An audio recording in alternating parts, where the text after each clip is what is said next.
नमस्कार दोस्तों, स्वागत है आपका एमसीक्यू आईक्यू में। मैं आपको पढ़ा रहा हूँ रेलवे के करंट अफेयर। इंपोर्टेंट टॉपिक्स, जितने भी इंपोर्टेंट टॉपिक्स हैं वो कवर कर रहे हैं। जैसे बुक्स एंड ऑथर हमने कवर कर लिया है। अब मैं आपको इंपोर्टेंट अपॉइंटमेंट्स पढ़ाऊंगा। इसके बाद स्पोर्ट्स के करंट अफेयर पढ़ाऊंगा, वो भी एमसीक्यू फॉर्मेट में। तो वीडियो पसंद आया तो जरूर लाइक करिए, कमेंट सेक्शन में कमेंट करके मुझे जरूर बताइएगा। क्योंकि इससे पहले वाले जो सीबीटी 1 में मैंने लेक्चर लिए थे, उससे सीबीटी 1 एग्जाम में बहुत सारे क्वेश्चन आए थे। तो जो सीबीटी सेकंड के जो मैं लेक्चर पढ़ा रहा हूँ आपको, थ्योरी वाले लेक्चर जो पढ़ा चुका हूँ, और जो करंट अफेयर वाली मेरी सीरीज है, उससे भी संभावना है कि बहुत सारे क्वेश्चन एग्जाम में एज इट इज आएंगे। तो वीडियो पसंद है तो जरूर लाइक करिएगा। चलिए शुरू करते हैं। Important appointments. Federation of Indian chamber of commerce and industry, जिसको हम फिक्की बोलते हैं। फिक्की के नए प्रेसिडेंट कौन बने? तो अनीश शाह फिक्की के नए प्रेसिडेंट बने। और जो फिक्की है 1927 में बना था। देखिए जो फिक्की है ना, वो नॉन गवर्नमेंट और नॉट फॉर प्रॉफिट ऑर्गेनाइजेशन है। इसको बनाया था दो जनों ने मिलकर, जीडी बिरला ने मिलकर बनाया था। किसके साथ? पुरुषोत्तम दास ठाकुरदास के साथ मिलकर जीडी बिरला ने बनाया था। अगर मैं पूछूं किसकी एडवाइस थी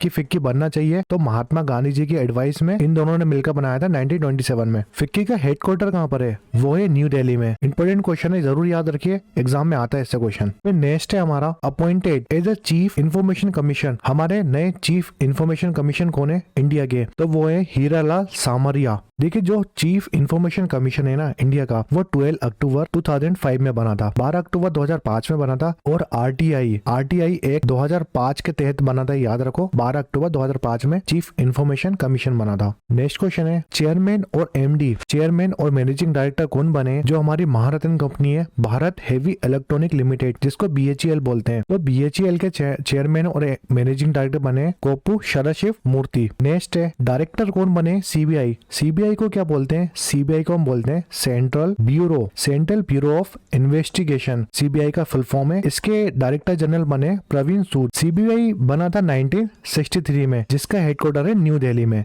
इसका हेडक्वार्टर है, याद रखो। नेक्स्ट है जो हमारा सेंट्रल विजिलेंस कमीशन है, जो करप्शन के लिए काम करता है, करप्शन रोकने के लिए, ये बना था 1964 में। तो प्रेजेंट में जो सेंट्रल विजिलेंस कमीशन है, इसके डायरेक्टर जनरल बने प्रवीण कुमार श्रीवास्तव इसके डायरेक्टर जनरल बने, जिसका हेडक्वार्टर न्यू दिल्ली में है। जो सेंट्रल विजिलेंस कमीशन है, उसका हेडक्वार्टर न्यू दिल्ली में। जो सेंट्रल विजिलेंस कमीशन होते हैं ना, जैसे प्रवीण कुमार श्रीवास्तव इसके चेयरमैन है, तो चेयरमैन अपॉइंट करने के लिए 3 जन होते हैं कमेटी में। एक प्राइम मिनिस्टर होते हैं हमारे, दूसरे होते हैं होम मिनिस्टर, और तीसरे होते हैं leader of opposition of Lok Sabha. जो अपोजिशन लीडर होते हैं लोकसभा के, वो होते हैं एक होम मिनिस्टर होते हैं, प्राइम मिनिस्टर होते हैं। तो ये तीनों मिलकर जो चेयरमैन होते हैं सेंट्रल विजिलेंस कमीशन के, उसको अपॉइंट करते हैं। याद रखो, इंपोर्टेंट क्वेश्चन है ये। क्वेश्चन बहुत आता है एग्जाम में कि कौन सी कमेटी होती है, कौन से 3 मेंबर होते हैं कमेटी में जो अपॉइंट करते हैं सेंट्रल विजिलेंस कमीशन के चेयरमैन को। नेक्स्ट अपॉइंटमेंट है हमारी गिरीश चंद्र मुर्मू। आपको पता है controller and auditor general of India CAG हैं इस समय। Controller and auditor general of India कौन है? गिरीश चंद्र मुर्मू। इनको री इलेक्ट कराए external auditor of world health organisation, जो WHO है ना, उसके एक्सटर्नल ऑडिटर के लिए इनको रीअपॉइंट कराए। तो गिरीश चंद्र मुर्मू ये पोजीशन में संभालते हैं। तो काफी इंपोर्टेंट है। जो हमारा केग है, जिसको हम कंट्रोलर एंड ऑडिटर जनरल बोलते हैं, वो उसका आर्टिकल आपको पता होना चाहिए, 148 आर्टिकल में आता है। और ये कॉन्स्टिट्यूशन बॉडी है इंडिया की, जो ऑडिट करती है all receipt and expenditure of government and state government और सेंट्रल गवर्नमेंट की जितने भी ऑडिट्स हैं, उसकी रिसिप्ट हो गई, एक्सपेंडिचर हो गए, वो सब ऑडिट कर। नेक्स्ट क्वेश्चन है, डायरेक्टर जनरल कौन बनी है? एसएसबी को हम बोलते हैं सशस्त्र सीमा बल। बना कब था? ये बना था 20 दिसंबर 1963 में। काफी इंपोर्टेंट क्वेश्चन है। और ये कौन सी मिनिस्ट्री के अधीन काम करता है? तो मिनिस्ट्री ऑफ होम अफेयर। जो मिनिस्ट्री है, मिनिस्ट्री ऑफ होम अफेयर, उसके अधीन एसएसबी काम करती है। काफी इंपोर्टेंट क्वेश्चन है। और इसकी डायरेक्टर जनरल बनी है रश्मि शुक्ला। काफी इंपोर्टेंट क्वेश्चन है ये भी। और अगर मैं बात करूं, एसएसबी का हेडक्वार्टर है कहां पर? न्यू दिल्ली में। और एसएसबी हमारी सेंट्रल आर्म पुलिस फोर्स है। नेक्स्ट क्वेश्चन है, प्रेसिडेंट कौन बने नेपाल के? तो रामचंद्र पौडेल प्रेसिडेंट बने नेपाल के। देखिए जो भी नेबर कंट्री है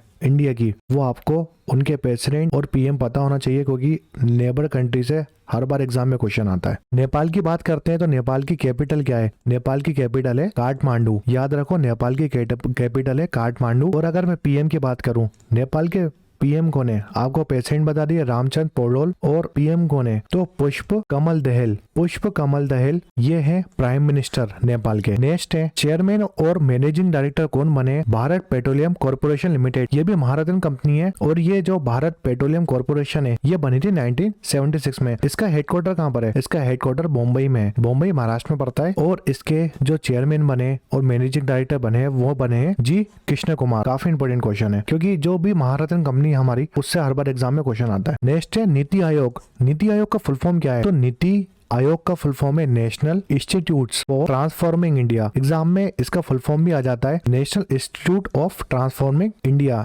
नीति आयोग का फुल फॉर्म है। तो नीति आयोग के चेयरमैन कौन होते हैं? जो नीति आयोग है उसके चेयरमैन कौन होते हैं? हमेशा पीएम होते हैं। इसके चेयरमैन हमेशा पीएम होते हैं। तो अभी प्रेसिडेंट में नरेंद्र मोदी जी पीएम है तो नीति आयोग के चेयरमैन नरेंद्र मोदी जी हैं। इसके वाइस प्रेसिडेंट काफी इंपोर्टेंट क्वेश्चन है। वाइस प्रेसिडेंट और वाइस पर्सन कौन है? वाइस चेयरपर्सन कौन है नीति आयोग का? तो सुमन बेरी वाइस चेयरपर्सन है नीति आयोग के और सीईओ है नीति आयोग के BVR सुब्रमण्यम। काफी इंपोर्टेंट क्वेश्चन है। नीति आयोग से हर बार क्वेश्चन आता है। नीति आयोग बना कब था? तो 1 जनवरी 2015 में नीति आयोग बना था। इससे पहले जो हमारा प्लानिंग कमीशन था उसको हटाकर नीति आयोग बना दिया था हमने। ये भी याद रखो, इंपोर्टेंट क्वेश्चन है। नेक्स्ट है president of BRICS new development bank. जो ब्रिक्स का बैंक है न्यू डेवलप बैंक उसके प्रेसिडेंट कौन बने? तो दिल्मा रोसेफ। जो दिल्मा रोसेफ है वो प्रेसिडेंट बनी है न्यू डेवलपमेंट बैंक की। तो ब्रिक्स का फुल फॉर्म पता होना चाहिए। ब्राजील, B से होता है ब्राजील, R से रशिया, I से इंडिया, C से चाइना और S से साउथ अफ्रीका। जो साउथ अफ्रीका है लास्ट वाला है south Africa. South Africa member बना था 2010 में ब्रिक्स का। इससे पहले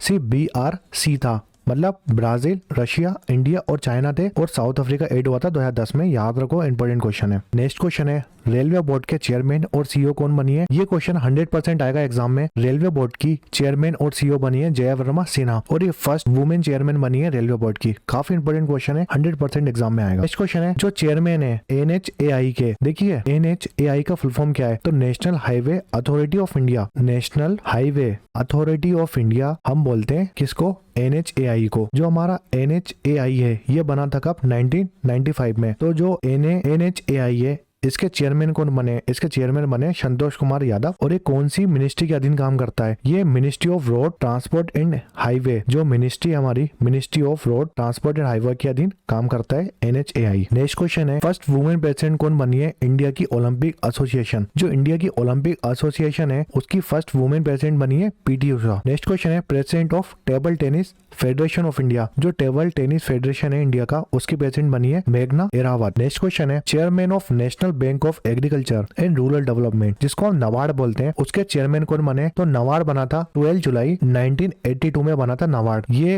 रेगुलेटरी बॉडी है इंडिया की, याद रखो। और जो नबार्ड है वो कौन सी मिनिस्ट्री के अधीन काम करता है? तो मिनिस्ट्री ऑफ फाइनेंस। जो हमारे फाइनेंस मिनिस्ट्री है उसके अधीन आता है नबार्ड। और इसके चेयरमैन कौन बने? तो KV सेजी। जो KV सेजी है इसके चेयरमैन बने नाबार्ड के। नेक्स्ट क्वेश्चन है new chief of Indian external intelligence agency. देखिए जो एक्सटर्नल इंटेलिजेंस एजेंसी है इंडिया की जिसको हम RAW बोलते हैं, the research and analysis wings. RAW का फुल फॉर्म है। तो उसके चीफ कौन बने? काफी इंपोर्टेंट क्वेश्चन है। RAW के चीफ बने रवि सिन्हा। जो RAW है हमारी वो बनी कब थी? तो 21 सितंबर 1968 में बनी थी RAW। नेक्स्ट क्वेश्चन है न्यू डायरेक्टर जनरल कौन बने? Geological survey of India. जो जियोलॉजिकल सर्वे ऑफ इंडिया है उसके न्यू डायरेक्टर जनरल कौन बने? देखिए जो जियोलॉजिकल सर्वे ऑफ इंडिया है ना वो बना था 1851 में और ये सेकेंड ऑर्गेनाइजेशन है इंडिया की जो सबसे पुरानी है। अगर मैं पूछूं सबसे पुरानी ऑर्गेनाइजेशन कौन सी है इंडिया की तो आप लगाएंगे सर्वे ऑफ इंडिया। जो सर्वे ऑफ इंडिया है वो बना था 1767 में। काफी इंपोर्टेंट क्वेश्चन है, एग्जाम में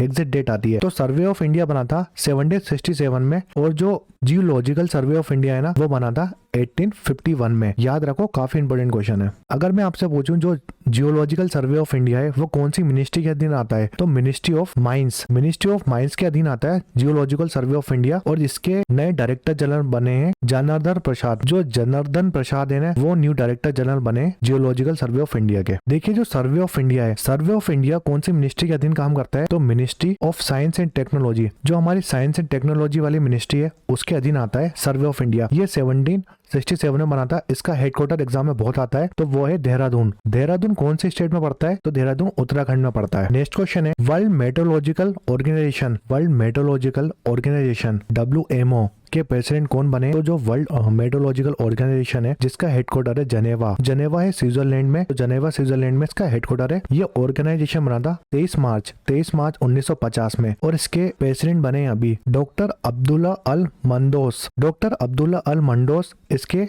प्रेसिडेंट बने वर्ल्ड मेट्रोलॉजिकल डिपार्टमेंट के, और ये यूएई के हैं। सेल, जिसको हम स्टील अथॉरिटी ऑफ इंडिया बोलते हैं, सेल का फुल फॉर्म है steel authority of India limited. इसके चेयरमैन कौन बने हैं? तो जो हमारी सेल कंपनी है ये भी महाराष्ट्र कंपनी है, और ये बनी थी 19 जून 1954 में। इसका हेडक्वार्टर न्यू दिल्ली में, और इसके जो चेयरमैन बने अभी वो अमरेंदु प्रकाश इसके चेयरमैन बने। फिर मैनेजिंग डायरेक्टर और चेयरमैन कौन बने? कोल इंडिया। कोल इंडिया लिमिटेड आपको पता है बहुत बड़ी कंपनी है, ये 1975 में बनी थी।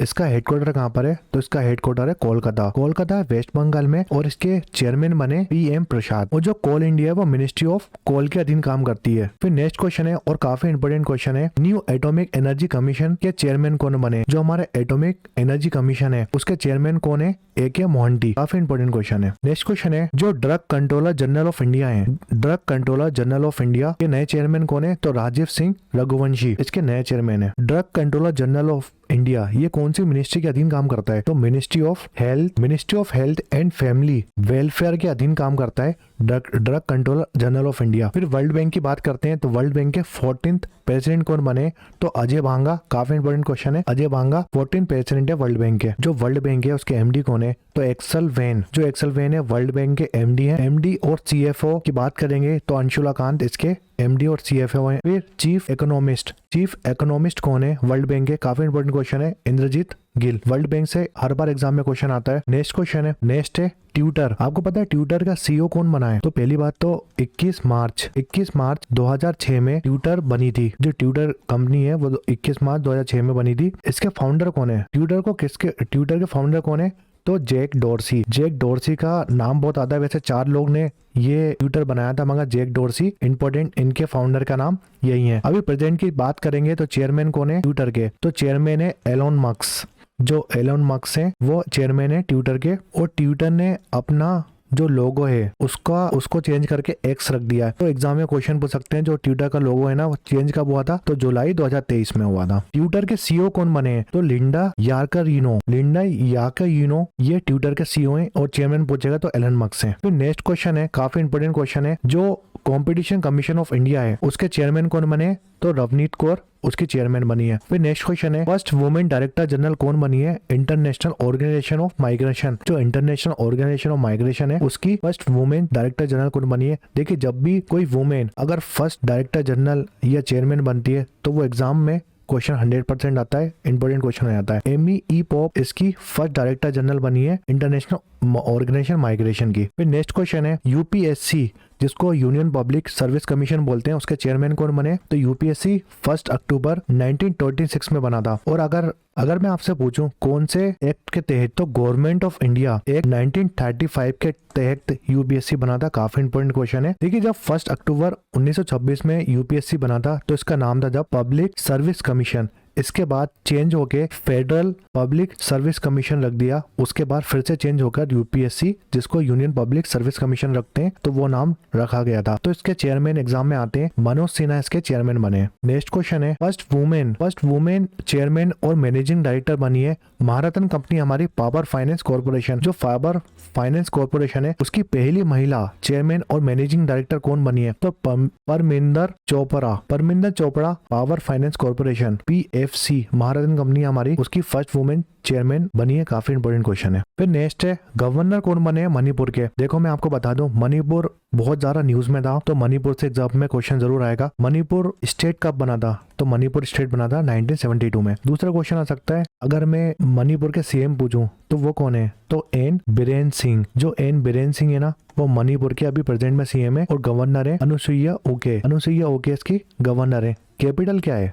मणिपुर की कैपिटल क्या है? तो मणिपुर की कैपिटल है इम्फाल। इसकी कैपिटल है इम्फाल। इसमें 16 डिस्ट्रिक्ट आती हैं। मणिपुर के अंदर 16 डिस्ट्रिक्ट आते हैं, ये भी याद रखो। अगर मैं मणिपुर में राज्यसभा सीट पूछूं, कितनी राज्यसभा सीट है? तो 1 राज्यसभा सीट है। और लोकसभा सीट कितनी है? 2 लोकसभा सीट है। ये इसलिए बता रहा हूँ क्योंकि अभी इलेक्शन हुए बहुत सारे स्टेट में, तो मणिपुर बहुत न्यूज में था, तो कुछ भी हो सकता है मणिपुर से, तो याद रखो, इंपॉर्टेंट क्वेश्चन है। देखिए जो मणिपुर है ना, वो कितनी स्टेट के साथ बॉर्डर टच करता है इंडिया की? तो नागालैंड के साथ बॉर्डर टच करता है मणिपुर। दूसरी स्टेट है असम से साथ बॉर्डर टच करता है। और तीसरी स्टेट है मिजोरम। इन तीन स्टेट के साथ मणिपुर बॉर्डर टच करता है। याद रखो, इंपॉर्टेंट क्वेश्चन है। इंटरनेशनल बाउंड्री पूछेगा। इंटरनेशनल बाउंड्री किसके साथ टच करता है? तो म्यांमार से भी मणिपुर बाउंड्री शेयर करता है। कौन सी कंट्री के साथ पूछेगा? तो म्यांमार से। फिर आपको एक काफी इंपॉर्टेंट क्वेश्चन बताता हूँ, क्योंकि इससे एग्जाम में क्वेश्चन आएगा इस बार। जो हमारा इलेक्शन कमीशन ऑफ इंडिया है, क्योंकि इलेक्शन हुए हैं बहुत सारे स्टेट में, तो इलेक्शन जब भी होते हैं तो एग्जाम में क्वेश्चन आता है। Election commission of India